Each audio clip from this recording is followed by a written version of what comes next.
दानिश मुनीर का सलाम कबूल कीजिए। मुस्लिम लीग नून इस वक्त बहुत खुश दिखाई दे रही है क्योंकि उनके एक बड़ा लीडर जिसे हमजा शहबाज कहा जाता है वो 22 माह 28 दिन के बाद आज रिहाई पा रहे हैं। लाहौर हाई कोर्ट से तहरीरी फैसला जारी हो चुका है जिसमें जस्टिस सरफराज डोगर की सरबराही में 2 रुकनी बेंच की जानिब से ये फैसला जारी किया गया है। इस फैसले में क्या जो है वो अहम नकात मौजूद हैं, क्या क्या डिस्कशन हुई है, क्यों कर हमजा शहबाज को ज़मानत दी गई है। हमारे साथ मौजूद हैं सीनियर कोर्ट रिपोर्टर एंकर जनाब आदरी शेख साहब। इनसे पूछते हैं, शेख साहब क्या कहता है ये फ़ैसला, क्या दिखाई दे रहा है आपको इसमें?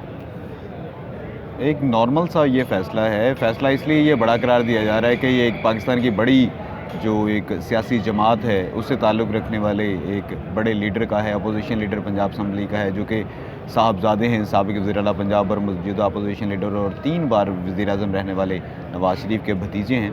इसलिए शायद फ़ैसला बड़ा है। अदरवाइज़ ये फ़ैसला जो है ये ह्यूमैनिटेरियन ग्राउंड्स हैं और ये हार्डशिप बेसिस पर ये ज़मानत मंजूर की है लाहौर हाई कोर्ट ने। और लाहौर हाई कोर्ट ने ये वाज़ेह तौर पर कहा है कि इस सिलसिले में पहले ज़मानत इनकी मनसूख हो गई थी और वो मेरिट पर हुई थी, जिसमें नायब प्रोसिक्यूटर ने जो तमाम तर दलाइल अपने दिए थे और उसमें अदालत को ये लगा था कि गिरफ्तारी ज़रूरी है। वैसे भी NAO 1999 जो नेशनल अकाउंटेबिलिटी ऑर्डिनेंस है 1999 उसमें प्री अरेस्ट तो होती नहीं है, पोस्ट अरेस्ट की भी उनकी यहाँ से डिसमिस हो गई थी।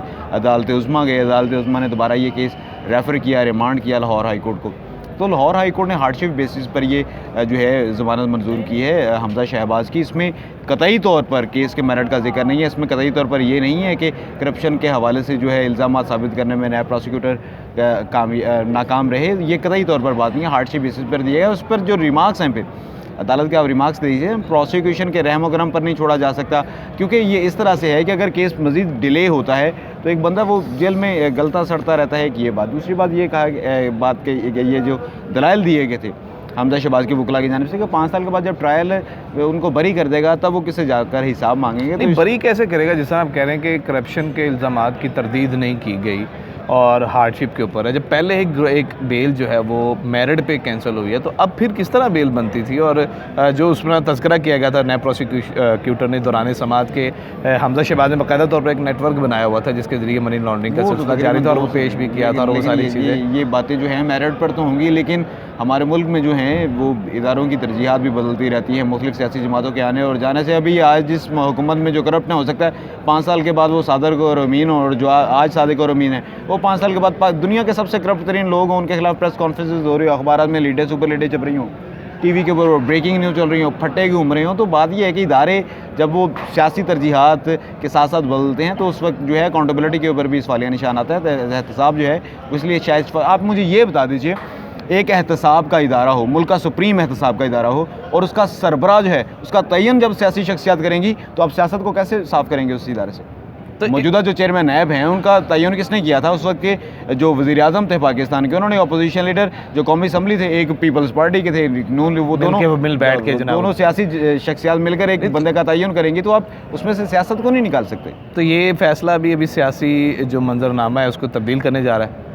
अच्छा, अब ये इसका जवाब 2 तरह से बनता है दानिश मुनीर साहब। एक तो ये है कि ये जो फ़ैसला है फ़ैसला हार्डशिप बेसिस पे है, ज़मानत मंजूर हो गई है। हमजा शहबाज की 2 माह 28 दिन के बाद जो है उनकी वो ज़मानत की मंजूरी का फ़ैसला था। दूसरी तरफ अगर पॉलिटिकल सिनेरियो देखा जाए तो मेरा ये ख्याल है कि जो ये पॉलिटिकल पार्टीज़ हैं उनको अवाम के साथ बिल्कुल भी कोई सरोकार नहीं है, बिल्कुल कोई सरोकार नहीं है। मुझे बता दीजिए, अभी पेट्रोल दोबारा महंगा होने की समरी भेजी गई, किसने प्रेस कॉन्फ्रेंस किया? असल में सारे मिलकर बैठे हुए थे। अब देखिए तारीख़ में कितना बेहतरीन काम हुआ, जो मेरा ख्याल ये कहता है कि जमहूरियत की बुनियादी रूह के खिलाफ है कि मुकाबला ही नहीं हुआ सेनेट का, तमाम उम्मीदवार बिला मुकाबला। यार ये क्या, ये डेमोक्रेसी है? यानी कि आपने सारा जोड़ तोड़ करके रखा पंजाब में। इसका मतलब PTI को पूरा स्पेस दिया नून लीग ने और नून लीग ने स्पेस दिया उनको, बिला मुकाबला सारे सेनेटर मुंतखब हो गए। जब एक कंटेस्ट नहीं होगा तो डेमोक्रेसी कहाँ पे? बिला मुकाबला किसी का जो इंतखाब होता है वो डेमोक्रेसी में नहीं होता, जमहूरियत में। ये तो मुकमका है इनका आपस में, यानी कि जब इनके अपने मफाद आते हैं तो सारी नहीं, ये मुकमका वाली जो बात है कि एक तरफ बंदे गिरफ्तार करवाए जा रहे हैं PTI की जानिब से, इल्ज़ाम लगाए जा रहे हैं, दूसरी तरफ बैकड्रॉप पे जो है वो आप कह रहे हैं कि मुकमका वाली सूरत हाल है।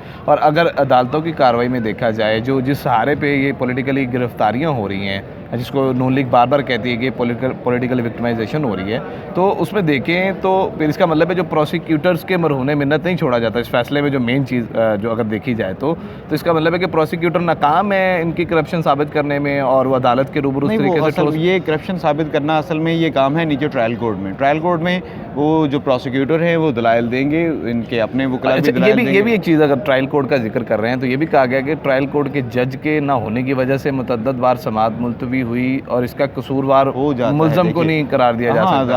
अदालतों में वो जो जजेस हैं वो भी तो रुखसत पर जाते हैं, छुट्टियां करते हैं, वो इंसान होते हैं। लेकिन बात यह है कि तकरीबन 21 माह के बाद 21 माह एक बंदा अगर जेल में गुजार लेता है तो इंसानी बुनियादी पर, इंसानी हमदर्दी की बुनियादों पर उसकी ज़मानत उसका हक हो जाता है। सिलसिले में सुप्रीम कोर्ट के बहुत से आला अदलिया के हाई कोर्ट्स के फैसले मौजूद हैं कि वो ज़मानत उसका हक हो जाता है और उस बेस पर उसको ज़मानत दी। ये करप्शन के इल्ज़ामात से बरियत एक अलग बात है। ये इस केस में हमजा शहबाज की दरहा ज़मानत मंजूर होना वो एक अलग बात है, वो इंसानी हमदर्दी की बुनियाद पर हुआ है। दूसरा, आप बात कर रहे थे ये मुकमुका वाली, आप मुझे बता दीजिए इसको किस तरह से आप साबित करेंगे कि मुकमुका नहीं हुआ। पंजाब में सेनेट के सारे उम्मीदवार बिला मुकाबला मुंतखब हो जाते हैं, यानी कि यहाँ पर नून लीग और पीटीआई आपस में मिले हुए थे। उसने उसके उम्मीदवार के मुकाबले में अपने कागजात नामजदगी वापस ले लिए, उसने उसके उम्मीदवारों के मुकाबले में अपने कागजात नामजदगी वापस ले लिए। अब लाहौर में क्यों नहीं बंदा मिलता नून लीग को? पंजाब में बड़े बंदे हैं नून लीग के पास, उन्होंने क्यों नहीं अपने यहाँ पर कागजात नामजदगी जमा करवाए? इसलिए नहीं करवाए कि 5 उसको मिल जाएंगी, 5 उसको मिल जाएंगी, वो हो जाएंगी, वो एक जैसी उन दोनों की नशिस्तें हो जाएंगी। तो यहाँ पर पंजाब में अब इस वक्त जो है वो पीटीआई और मुस्लिम लीग नून शायद एक अनदेखी था। लेकिन इसमें एक अहम तरीन बात यह है कि जो स्पीकर पंजाब असम्बली है उनके किरदार को कतई तौर पर नज़रअंदाज नहीं किया जा सकता। बड़ी पेनिट्रेशन है उनकी, और कोई भी ऐसा स्कूल ऑफ थॉट या कोई पॉलिटिकल स्कूल नहीं है, कोई पॉलिटिकल ऐसा सेक्ट नहीं है जो कि चौधरी बरादरान का एहतराम ना करता हो। चौधरी बरादरान का बहुत ज़्यादा एहतराम करते हैं। तो मरियम को टफ टाइम मिलेगा हमजा के बाहर आने से, जो पॉलिटिकली सिनेरियो में कहा जाता है कि हमजा का बाहर आना दरअसल मरियम के लिए एक टफ टाइम होगा, जिस तरीके से वो आज़ादी से घूम रही। 100% होगा। उसकी वजह यह है कि अब ये देखिए कि गुज़िश्ता अगर हम कम अज़ कम कोई 15 से 20 साल के दौरान देखें तो वो सेनेट हो, कौमी असम्बली हो, सूबाई असम्बली हो, नशिस्तें वो जो होते थे हल्के, उनकी टिकटें कौन बांटता था? हमजा शहबाज शरीफ। जब ये शरीफ फैमिली यहाँ से सऊदी अरब चली गई थी तो यहाँ पर गारंटी के तौर पर कौन मौजूद रहा था? परवेज़ मुशर्रफ रजीम में हमजा शहबाज यहाँ पे रहा था।